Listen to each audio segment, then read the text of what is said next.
Mohon Guru Penggerak Angkatan ke-7 SMP Negeri 3 Melangkung Garut. Pada kesempatan kali ini izinkan saya untuk mempresentasikan modul 1.4 tentang budaya positif di SMP Negeri 3 Melangkung Garut. Selamat menyaksikan.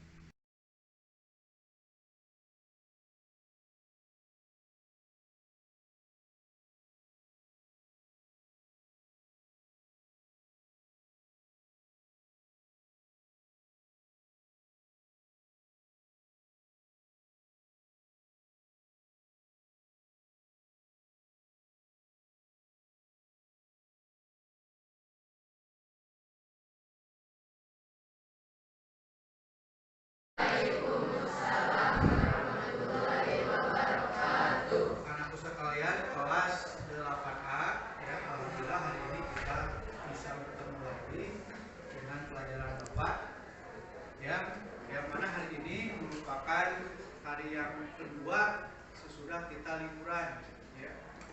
Liburannya kemana kemarin? Ya, ada yang di rumah, dokter Andes saja. Tapi kalau kamu nanti di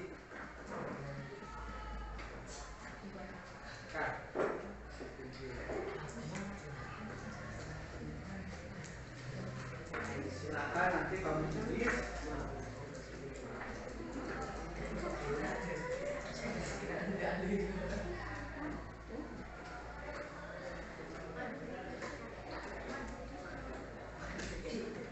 Menulisnya di mana? Di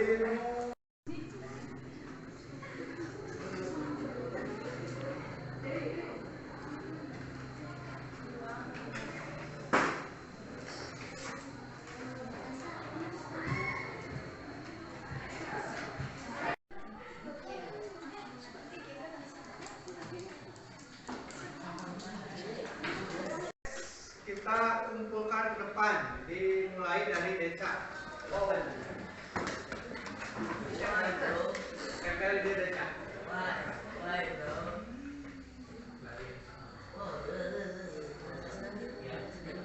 Kemudian Dewi, silakan.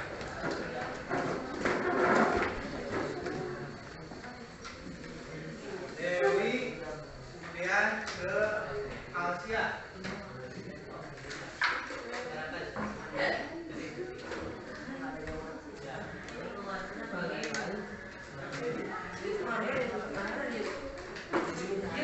Kemudian Arista, Astinur, Desa, Arista.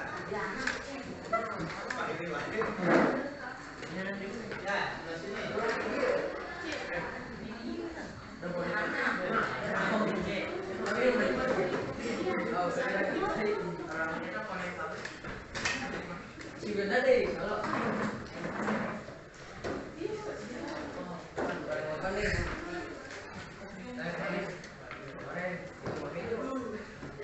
Dilanjut Putra biar adil. Ronald.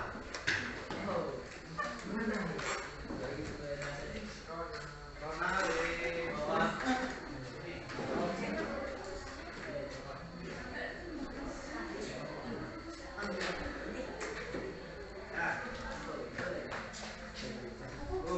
Kerja. Oke, warnanya ini.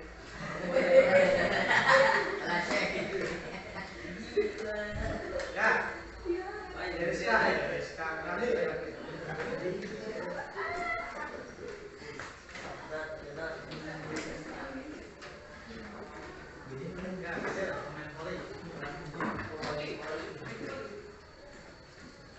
lanjut Soli dan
Ya.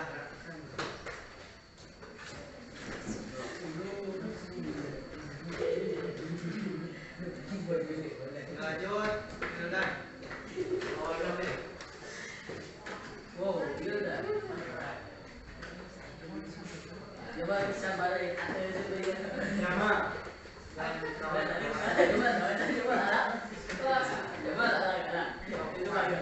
Ya, di situ pada lagi, di situ pada. Amin. Anjing.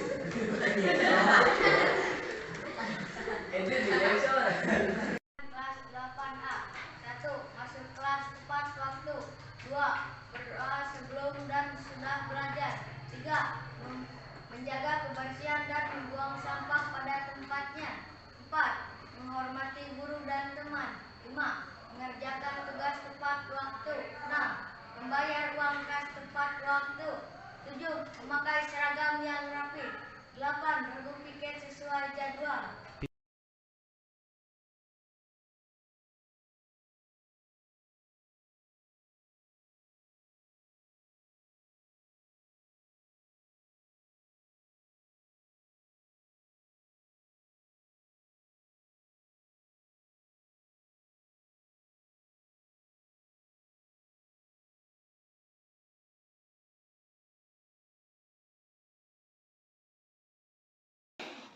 Bismillahirrahmanirrahim. Assalamualaikum warahmatullahi wabarakatuh.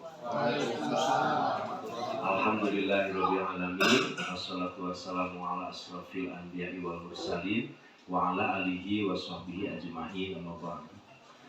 Ibu Kepala Sekolah yang saya hormati, Bapak Ibu calon guru penggerak angkatan 7 yang saya hormati, Bapak Ibu rekan sejawat di SMP 3 Malambung yang saya hormati. Sebelum acara ini dibuka atau dilanjutkan, marilah kita bersama-sama untuk membacakan basmalah. Bismillahirrahmanirrahim. Bapak Ibu yang saya hormati, pada saat ini alhamdulillah kita berkumpul di ruangan ini untuk mengikuti proses diseminasi modul 1.4 dengan materi budaya positif. Ini adalah rangkaian kegiatan yang dilakukan oleh para calon guru penggerak di angkatan ke-7. Alhamdulillah sekarang sudah memasuki di modul 1.4 dan pada saat ini kebetulan di sekolah kita ada 2 calon guru penggerak, yakni Pak Ukun Kusnadi MPD dan Ibu Enden Rodiah SPD, yang keduanya sebagai calon guru penggerak di angkatan ke-7. Nah, pada saat ini mereka akan melakukan diseminasi atau menularkan materi yang sudah mereka dapat dalam program guru penggerak yang selama ini berjalan kepada kita semua. Mudah-mudahan dengan materi budaya positif ini dapat tertular kita semuanya juga memiliki budaya positif. Nah, acara yang akan digelar hari ini, yaitu yang pertama adalah pembukaan yang tengah saya lakukan, yang kedua sambutan dari kepala sekolah, kemudian yang ketiga adalah pemaparan materi budaya positif, yang pertama oleh Pak Ukun Kusnadi MPD dan yang kedua oleh Bu Enden Rodiah SPD. Untuk mengefektifkan waktu, kita langsung saja ke acara berikutnya, yakni sambutan dari Kepala Sekolah. Dipersilakan Ibu. Bismillahirrahmanirrahim. Assalamualaikum warahmatullahi wabarakatuh. Waalaikumsalam. Yang terhormat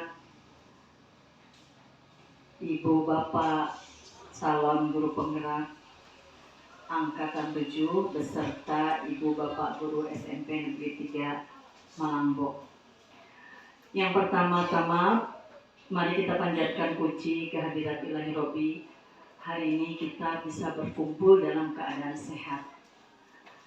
Tak lupa sholawat serta salam semoga dilimpah curahkan kepada junjungan kita Nabi besar Muhammad SAW, kepada keluarganya, kepada sahabatnya, dan kepada kita semua sebagai umatnya.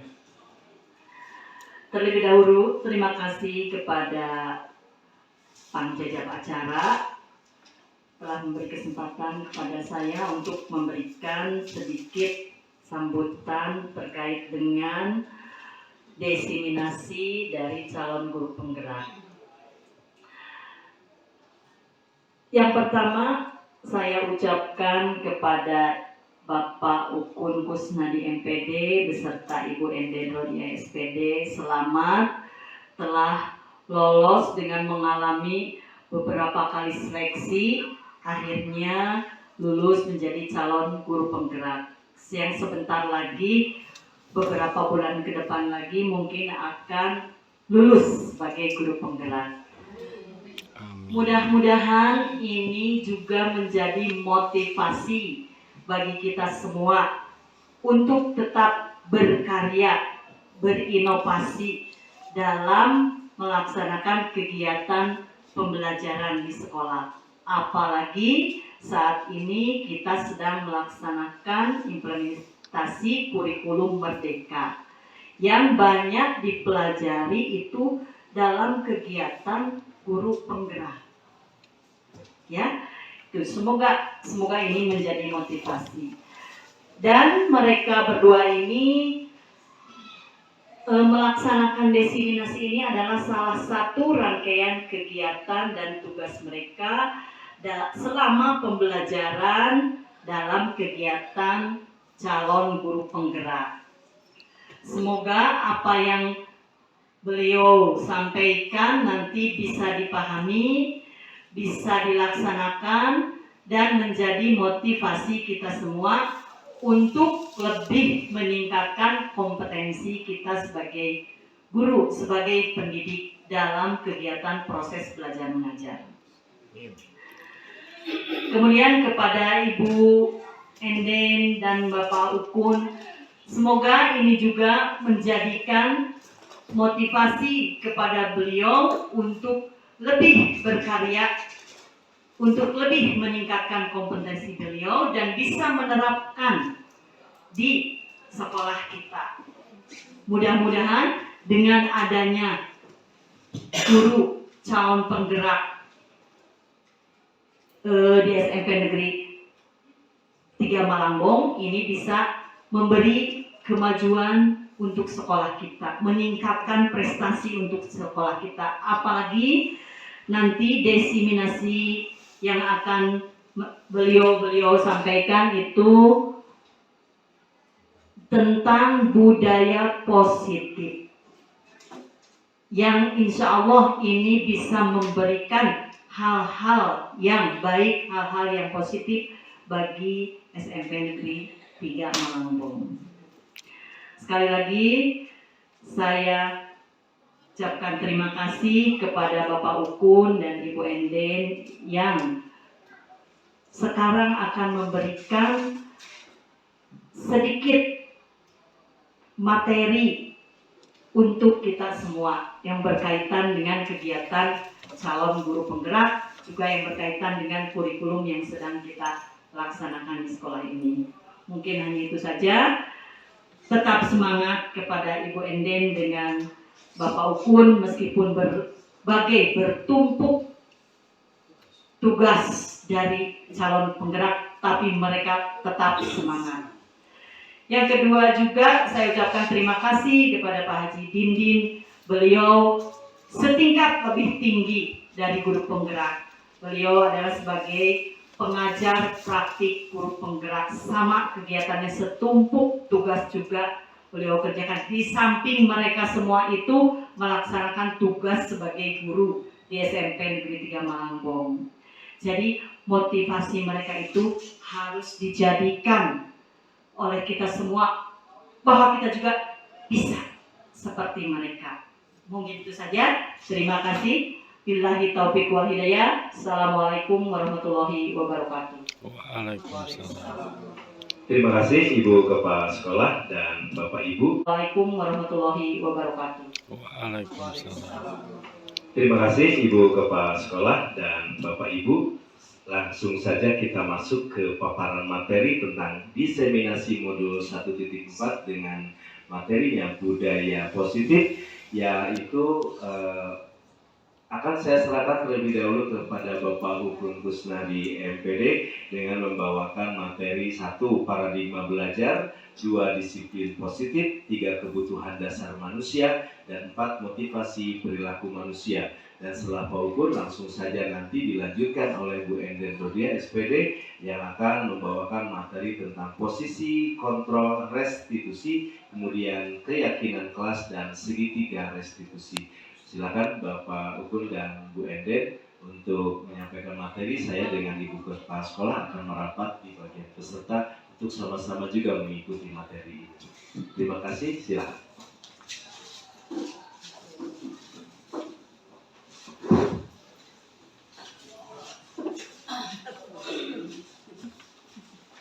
Bismillahirrahmanirrahim. Assalamualaikum warahmatullahi wabarakatuh. Waalaikumsalam warahmatullahi wabarakatuh. Alhamdulillah, alhamdulillahilladzi hadani hada wa ma kunna linahtadiya laula an hadanallah, wassalatu wassalamu ala asrofil anbiya'i wal mursalin wa ala alihi wa sahbihi ajma'in, amma ba'd. Rabbi shrah li sadri wa yassir li amri wahlul 'uqdatam min lisani yafqahu qawli. Qala Rasulullah sallallahu alaihi wasallam, thalabul ilmi fardhatun lil muslimin wal muslimat. Shadaqallahul adzim. Puji dan syukur senantiasa mari kita panjatkan kehadirat Ilahi Robbi atas rahmat serta hidayah dan inayahnya. Alhamdulillah kita semua bisa berkumpul di tempat ini dalam keadaan sehat walafiat. Salawat serta salam senantiasa mari kita limpah curahkan kepada baginda Nabi Habibana wa Nabiyana Muhammad sallallahu alaihi wasallam, tak lupa kepada keluarganya, para sahabat, para tabi'in, sampai kepada kita semua selaku umatnya hingga akhir zaman. Amin ya Allah ya Rabbal Alamin. Yang saya hormati Ibu Kepala SMP Negeri 3 Malangbong, yang saya hormati para PKS SMP Negeri 3 Malangbong, yang saya hormati juga para rekan guru beserta staf dan karyawan SMP Negeri 3 Malangbong. Pada kesempatan ini yang pertama saya ingin mengucapkan terima kasih yang sebesar-besarnya terutama kepada Ibu Kepala SMP Negeri 3 Malangbong yang sudah memberikan izin sehingga bisa terlaksananya aksara ini. Kemudian yang kedua, ucapan terima kasih kepada Bapak PKS Kurikulum sekaligus moderator pada acara ini. Sesungguhnya alhamdulillah di sekolah kita itu cukup komplit Bu komposisinya. Selain kita berdua sebagai calon guru penggerak, juga ada pengajar praktiknya Pak Haji. Alhamdulillah berkat bimbingan beliau, saya dan Bu Eden bisa duduk di depan ini.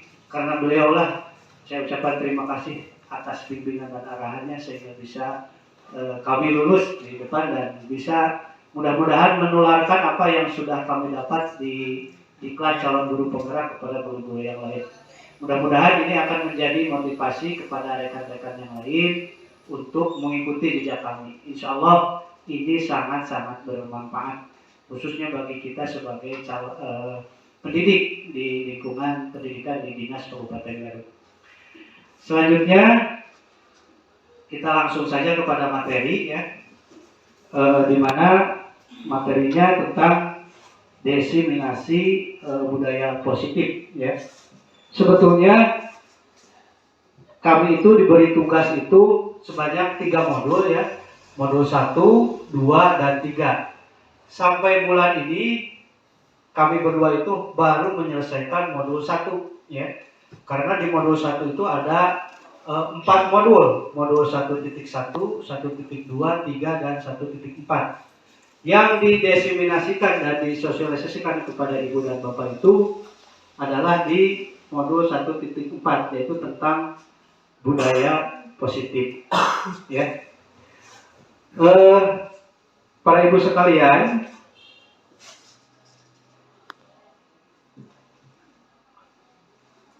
terlebih dahulu saya perkenalkan ya, sebagai yang di tengah dulu aja. Ini adalah fasilitator saya, Pak Yudi Saparudin, Beliau adalah seorang pengawas SMA di Dinas Pendidikan Kanwil Jawa Barat. Beliau merupakan fasilitator saya. Alhamdulillah dengan arahan beliau saya bisa menyelesaikan berbagai tugas yang ada di LMS ya. Kemudian yang sebelah kanan ini pengajar praktik saya, Pak Usman Suhana SPD. Beliau merupakan staf pengajar sekaligus pembantu kepala sekolah di SMA Negeri 3 Garut ya. Dan ini yang sudah tidak asing lagi, ini saya sendiri ya, sebagai calon guru penggerak angkatan ke-7 Ukun Kusnadi MPD, yang insya Allah mohon doanya mudah-mudahan saya bisa menyelesaikan diklat ini di tengah-tengah tugas LMS yang begitu numpuk ya. Selanjutnya kita langsung ke materi tentang budaya positif ya. Kita sering mendengar, bahkan ini sudah familiar ya, apa itu budaya positif. Ini terdiri dari dua suku kata ya, budaya dan positif. Kalau diartikan secara harfiah satu kata ya, kalau budaya itu adalah kearifan lokal ya, budaya. Sementara kalau positif itu artinya mungkin segala sesuatu yang dianggap oleh kita itu baik ya. Ya, selanjutnya ini kalau kita satukan gitu ya, definisinya itu budaya positif adalah pembiasaan yang bernilai positif, di dalamnya mengandung sejumlah kegiatan yang mampu menumbuhkan karakter murid atau karakter peserta didik ya. Kaitannya dengan di sekolah kita, alhamdulillah ya, sebetulnya budaya positif itu sudah dilaksanakan ya, melalui berbagai pembiasaan yang sering kita laksanakan. Di antaranya mungkin yang pertama itu ada pembiasaan embun pagi ya. Di sana terjadi pembiasaan di antaranya 5S, yaitu senyum, sapa ya, santun dan sebagainya ya. Kemudian yang kedua, di hari Senin kita selalu ada infak ya, atau Senin bersedekah. Kemudian juga di hari Jumat kita ada siraman rohani. Kemudian di hari Sabtu ada kegiatan kepramukaan, pembiasaan, dan di setiap hari kita ada pembiasaan operasi bersih. Ya. Nah, tinggal bagaimana kita selaku guru dan saya juga sebagai calon guru penggerak lebih mempertajam, ya. Artinya kita harus mengontrol kegiatan tersebut supaya lebih menciptakan, menumbuhkan karakter baik terhadap anak didik kita. Ya. Selanjutnya, maaf.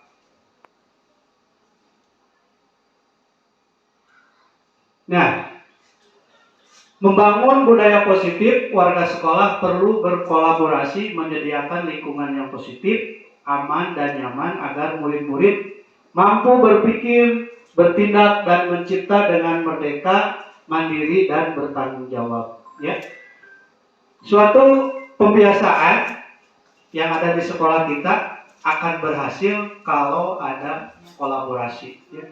Kolaborasi di sini adanya kerja sama.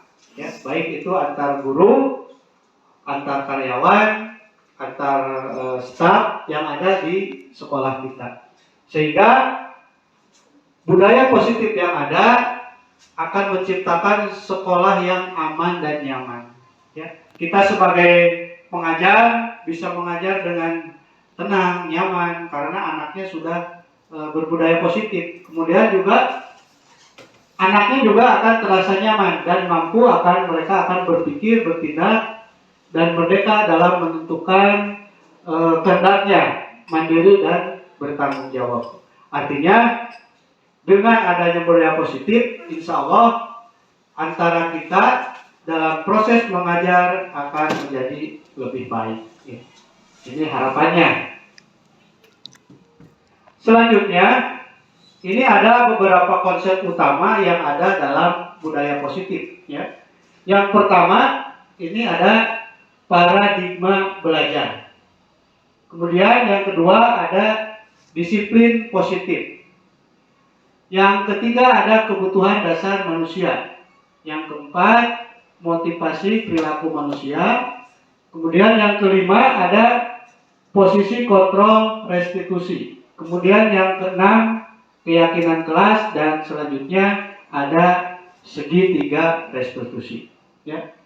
Kalau kita bahas secara mendetil mungkin waktunya tidak akan cukup ya, karena kalau kami sebagai CGP itu diberi waktu kurang lebih 2 minggu ya Bu untuk mempelajarinya.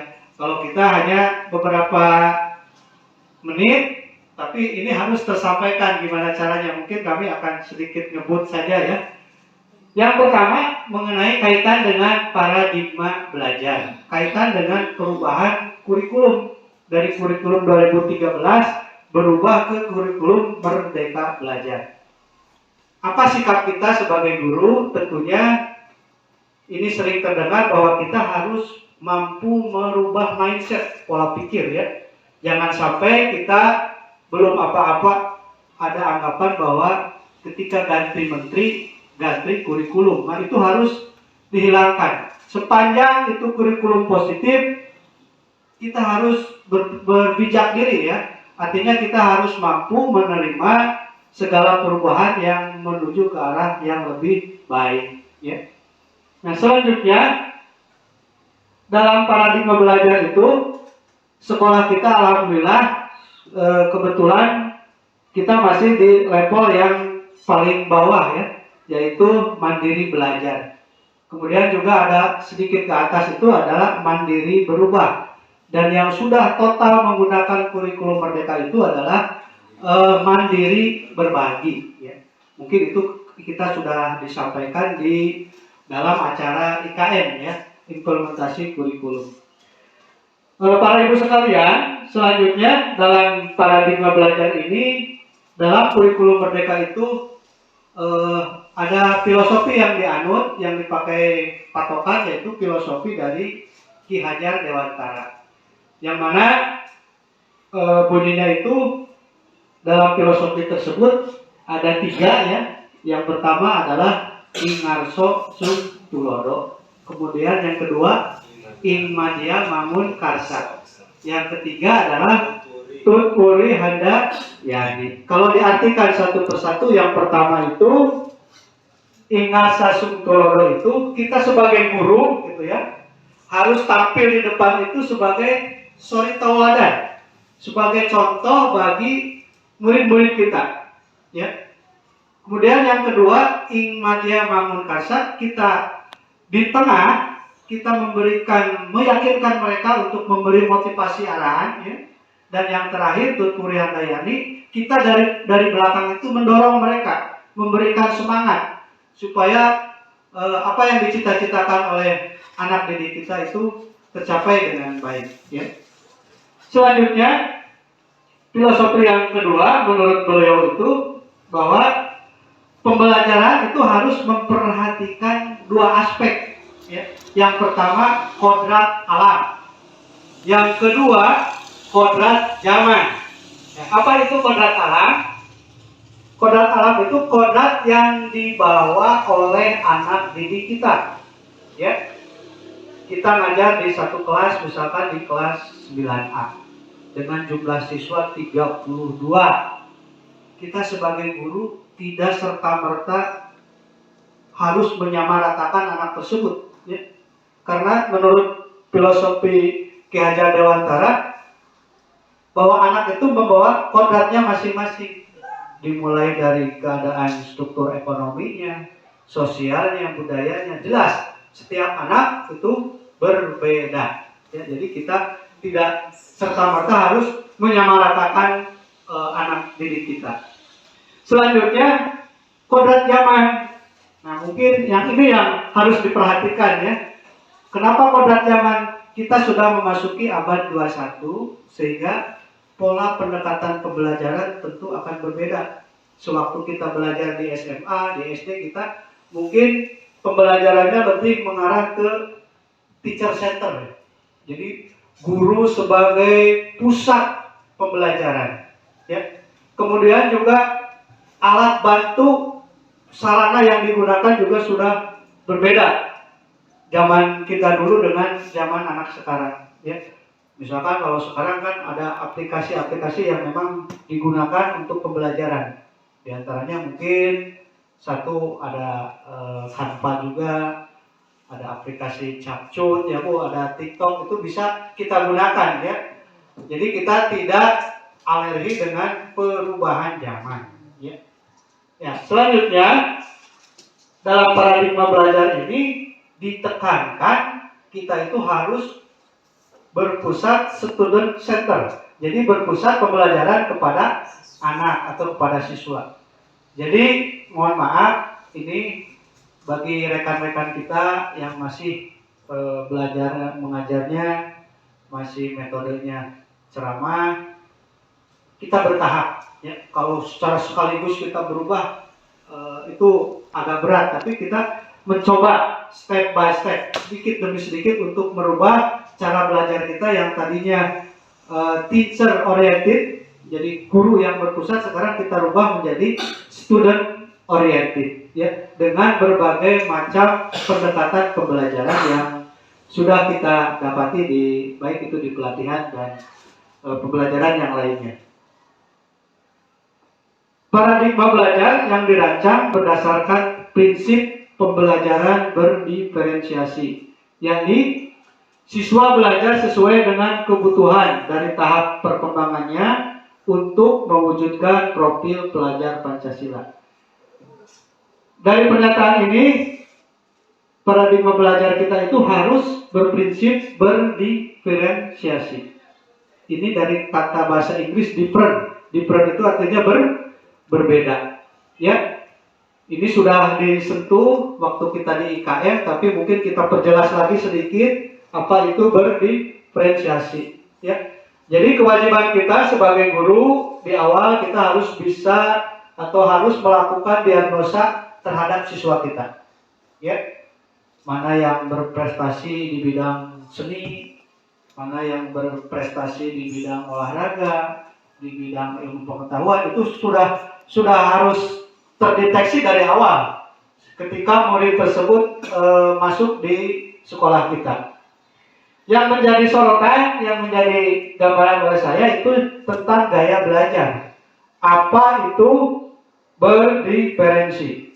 Ya, yang pertama pengklasifikasiannya itu gaya belajar itu visual. Kalau yang visual, gaya belajar dengan melihat, ya. Jadi kita itu mengelompokkan anak dalam 3 kelompok. Yang pertama kelompok visual, yang kedua kelompok auditory, yang ketiga kinestetik, ya. Jadi nanti dalam setiap pembelajaran kita harus membagi anak ke dalam 3 kelompok, ya. Nanti mungkin di modul berikutnya akan diperjelas, ya. Jadi anak yang minatnya itu ke visual, ya, bisa menampilkan gambar-gambar, diagram dan sebagainya. Kemudian yang kedua melalui mendengar cerita dari handphone, dari buku bacaan, ya. Satu orang membaca, yang lainnya mendengar, itu yang kedua. Kemudian yang ketiga yang kinestetik itu sambil melakukan, artinya sambil menggerakkan. Kalau olahraga saya memberikan contoh anak-anak melakukan, itu yang dimaksud dengan kinestetik, ya. Selanjutnya, yang ini tentang profil pelajar Pancasila yang didengung-dengungkan, yang memang sudah menjadi hal pokok dalam kurikulum mandiri belajar. Ini ada 6. Yang pertama, beriman, bertakwa kepada Tuhan Yang Maha Esa dan berakhlak mulia. Yang kedua adalah mandiri. Yang ketiga, bernalar kritis. Yang keempat, berkebinekaan global. Yang kelima, bergotong royong. Dan yang keenam, kreatif. Untuk yang pertama, beriman dan bertakwa kepada Tuhan Yang Maha Esa dan berakhlak mulia. Ini yang paling pokok lah. Alhamdulillah di sekolah kita melalui bimbingan semuanya, terutama dari pengajar agama Islam, kita senantiasa melaksanakan pembiasaan di setiap hari sebelum kita melakukan pembelajaran, juga di hari Jumat kita mengadakan siraman rohani, sehingga profil pelajar Pancasila yang pertama itu senantiasa kita kejar supaya tercapai siswa yang beriman dan bertakwa kepada Tuhan Yang Maha Esa. Kemudian yang kedua, mandiri. Mandiri itu bukan mandi nyuci sendiri saja, tetapi ada lagi mandiri, siswa belajarnya harus bisa tanpa bantuan orang lain, ya, bisa bekerja sendiri artinya.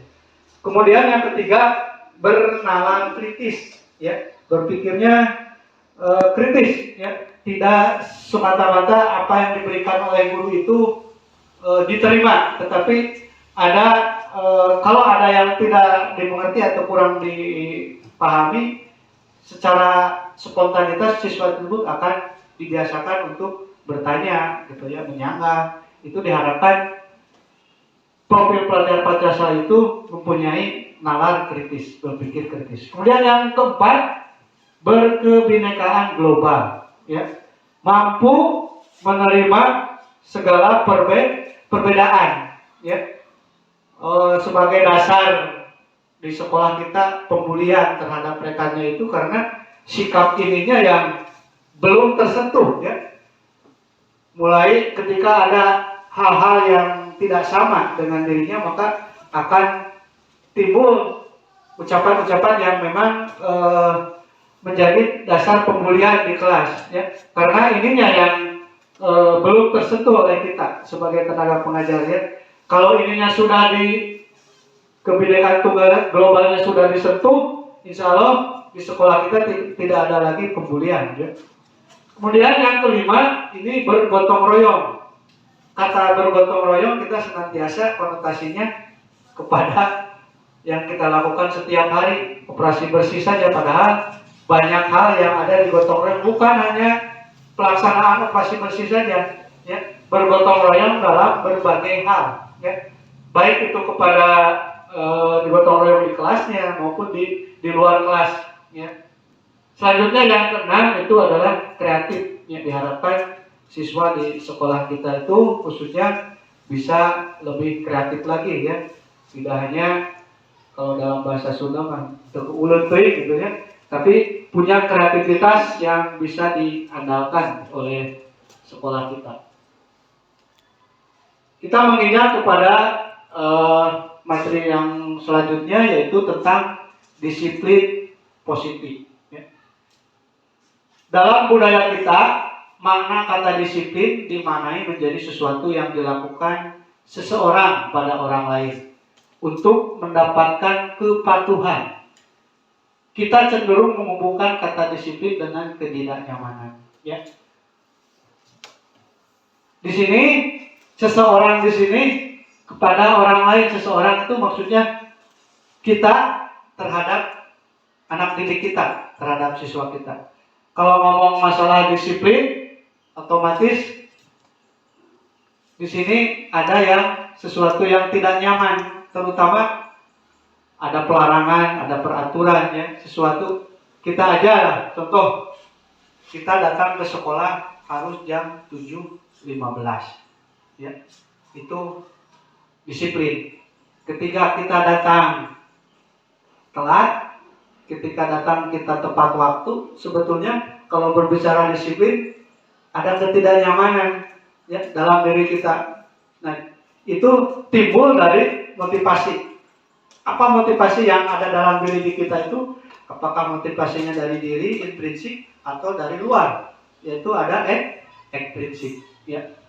Nah, selanjutnya tujuan mendidik adalah menciptakan anak yang memiliki disiplin sehingga mereka bisa berperilaku pada nilai-nilai kebajikan universal dengan memiliki motivasi intrinsik bukan ekstrinsik. Nah, tadi sudah saya katakan ada dua motivasi yang ada dalam diri kita itu, ada yang dari dalam, ada yang dari luar. Diharapkan melalui disiplin positif ini kita lebih mengutamakan bagaimana supaya motivasi yang timbul itu hanya dari diri sendiri, ya.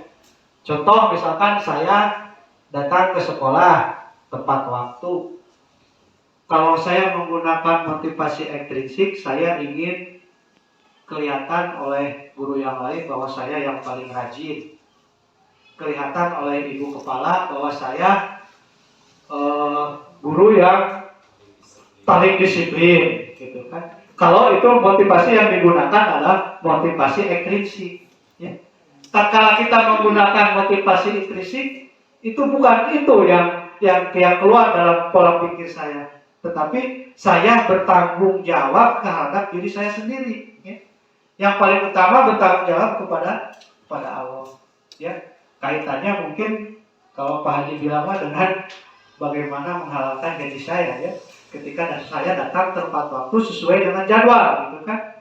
Jadi diharapkan dalam disiplin positif itu yang timbul bukan motivasi ekstrinsik, tapi yang motivasinya yang dari diri, dalam diri kita sendiri. Selanjutnya, disiplin positif merupakan salah satu cara yang bertujuan untuk menumbuhkan kesadaran, memberdayakan anak untuk melakukan sesuatu tanpa ada sogokan, ancaman maupun hukuman. Nah, ini harus kita tularkan kepada anak didik kita. Ya.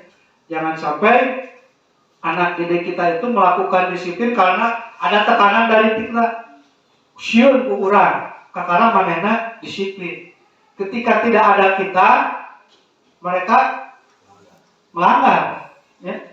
Nah, bagaimana ini harus jadi tantangan kita bersama, dipikirkan kita oleh bersama, bagaimana supaya nanti anak didik kita itu melakukan disiplin positif itu tanpa ada tekanan kontrol dari kita, tapi murni pure dari keinginan mereka, dari motivasi intrinsik yang ada dalam diri siswa. Selanjutnya, kebutuhan dasar manusia. Ya, ini kebutuhan dasar manusia itu yang pertama ada kebutuhan bertahan hidup atau survival dalam bahasa Inggrisnya. Kemudian yang kedua ada kasih sayang dan rasa diterima, kebutuhan untuk diterima, love and belonging, ya. Kemudian yang ketiga ini penguasaan kebutuhan, pengakuan atas kemampuan. Ini apa ya? Yang ketiga itu adalah power, ya, penguasaan. Yang keempat ada kebebasan, ini freedom, ya. Kemudian yang kelima kesenangan atau kebutuhan untuk merasa senang, ini fun, ya, kalau dalam bahasa Inggrisnya. Yang pertama kebutuhan untuk bertahan hidup, ini jelas. Ini kebutuhan yang paling mendasar. Apa saja yang menjadi kebutuhan dasar itu? Yang paling utama adalah makan, minum, ya. Kemudian apa lagi? Pakaian, tempat tinggal, ya. Itu jelas yang paling utama, itu masuknya dalam kebutuhan bertahan hidup atau survival. Kemudian yang kedua, kasih sayang dan rasa diterima, love and belonging. Nah, ini jelas. Terutama bagi kita sebagai manusia ingin dicintai dan mencintai, ya, itu jelas merupakan salah satu kebutuhan yang paling mendasar. Yang ketiga, nah ini kekuasaan, power, ya, kekuasaan, ya, baik itu dalam contoh kecil saya sebagai kepala rumah tangga mempunyai kekuasaan untuk mengontrol keluarga saya sendiri, ya. Itu power namanya, ya. Kemudian yang keempat, kebebasan. Ini freedom, ya. Kebebasan akan pilihan. Kita bebas, ini merdeka, ya. Dalam hal ini tidak ada tekanan dari manapun, ya. Yang terakhir itu ada kesenangan, kebutuhan untuk merasa senang, fun, ya. Nah, dari kebutuhan dasar ini bagaimana kita aplikasikan kepada siswa, ya. Ya, kita itu sebagai guru harus tahu kebutuhan dasar dari siswa, ya. Jadi siswa teh perlu bertahan hidup.